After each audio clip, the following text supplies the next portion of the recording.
നൈസായ തുണിയും ബീവി അസ്മ ധരിച്ചതായി ഒരു ദിവസമിൽ നബി ഹദ്റത്തിൽ കടക്കുന്നതായി വെറുപ്പുള്ള രീതിയിൽ നബി മുഖം തിരിക്കുന്നതായി നോക്കാം. അബൂദാവൂദിലുണ്ടിത് വ്യക്തമായി. നോട്ടത്തിനാൽ മുളക്കുന്നു ഖൽബിൽ ശഹ്വത്ത്, അതിലത് മുളച്ചാലുണ്ട് വലിയ മുസീബത്ത്. നോക്കുന്ന ചിലതിൽ കൗതുകം തോന്നുന്നതായി, അതിനാൽ ശഹവാത്തൊക്കെയും തലപൊക്കലായി. അത് സാധ്യമാക്കാനും അസാധ്യം തന്നെ, അലട്ടും സദാ അത് കൊണ്ട് ദുഃഖം നിന്നെ. ഇനി നോക്കി അപ്പോൾ കണ്ടവൾ മുസ്തഖ്ബഹായി, എന്നാൽ രസം ഇല്ല മനം മറിക്കുന്നതായി. ഈ രണ്ട് രീതിയിലുള്ള നോട്ടം കൊണ്ടും നശിക്കുന്നതാണവനുള്ള ഭവനം രണ്ടും.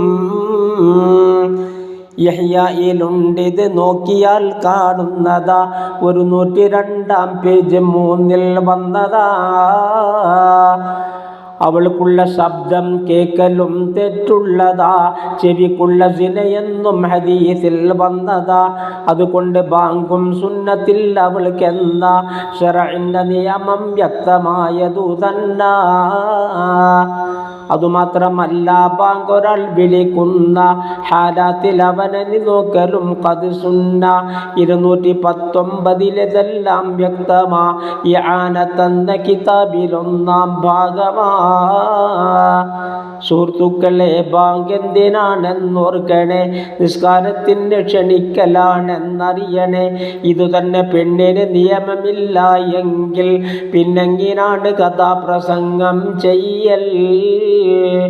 കഥ പറയലും അത് കേൾക്കലും മാറ്റേണ്ടതാ, അത് ഫാസിഖീങ്ങൾക്കുള്ള തൊഴിലിൽ പെട്ടതാ.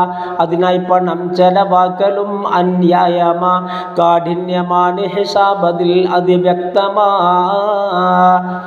ഇത് അസ്ലമി റിപ്പോർട്ട് ചെയ്തിട്ടുള്ളതാ, തുർമുദിയിലുണ്ടിത് നോക്കിയാൽ കാണുന്നതാ.